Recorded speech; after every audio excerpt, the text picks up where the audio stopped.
Here is a special news report. A train carrying poisonous chemicals and gases is burning in the Toronto suburb of Mississauga. As ambulances arrived and departed, officials kept a close eye on a cloud of deadly chlorine gas rising from the site of the accident and moving toward the hospital with every shift of the wind. It's a night those who lived through won't forget. A fireball ripping through the suburban sky, visible 100 kilometers away. Evening.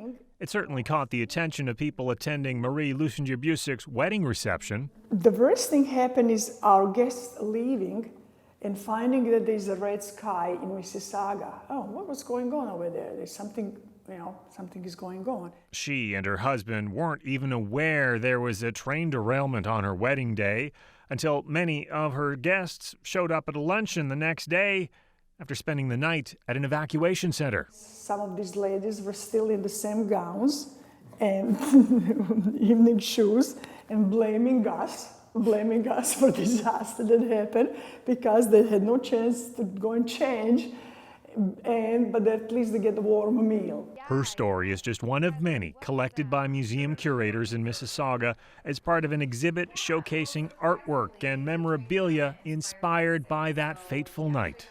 Because too, no one was really hurt. I think then you look back now and you have like a good feeling about it, the nostalgia, and we all came together and it was a success and we were put about our home. I remember this, but it wasn't like a big tragedy. That is why it's known as the Mississauga Miracle. Just before midnight, November 10th, 1979, a CP train carrying a number of dangerous chemicals derailed at Mavis Road. Several propane tanker cars exploded, rocking the immediate area. In the first 2 hours following the explosion, officials evacuated nearby neighborhoods. By 4 a.m., the area expanded again. More residents woken in the middle of the night.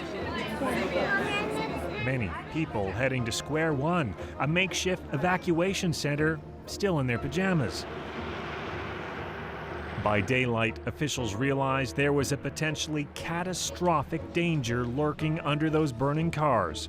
A tanker car filled with deadly chlorine gas. Be prepared for a possible evacuation later on this evening.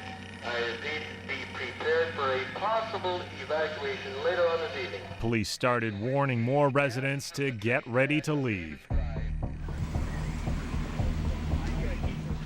With a cloud of smoke in the distance, ambulances started transferring patients out of Mississauga General Hospital or discharging them altogether. By 12:30, the evacuation zone expanded again, both the hospital and Square One being emptied. By 3:30, a good stretch of the city was told to leave.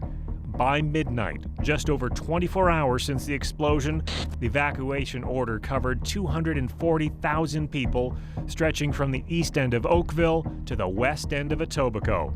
Half an hour later, Mayor Hazel McCallion declared the city closed for business. I want the people to have up-to-date, factual information.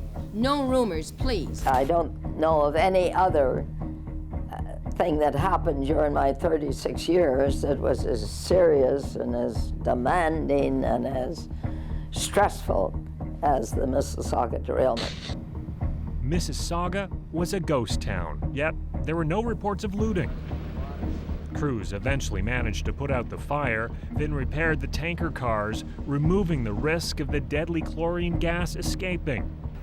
After several days, residents who'd been living with friends or in makeshift shelters were told it was safe to go home. What's the first thing you're going to do when you get home?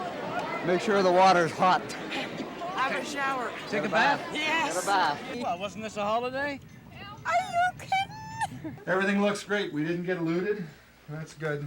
This year's exhibit tries to capture that sense of returning to find hungry pets or dying plants. The evacuation created a shared experience for those who went through it, even an identity. Been there, got the T-shirt. I remember the T-shirts. It must have been Christmas 1979. These were a hot item at Square One. The exhibit's curator says even though it was a deadly serious few days, it's okay to look back on them now with fondness. Because of the positive outcome of it, becomes a positive memory, right? So it was an adventure. It was fun. It was, the people now that we talk to that are in their 40s and 50s were children then. And it has largely been recounted as a fun adventure. That's what I remember. My fun adventure was once I relocated to Oakville, then into Burlington. I went back to my old elementary school, reunited with old friends.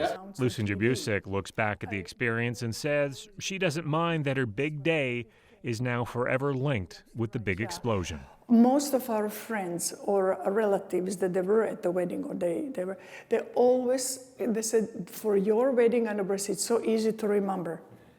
You just turn on radio or TV, and there you are. It's a disaster, but we are thinking about your derail, Mississauga derail, but we actually think about, okay, oops, it's their wedding anniversary. Let's call them or send card or whatever, yeah.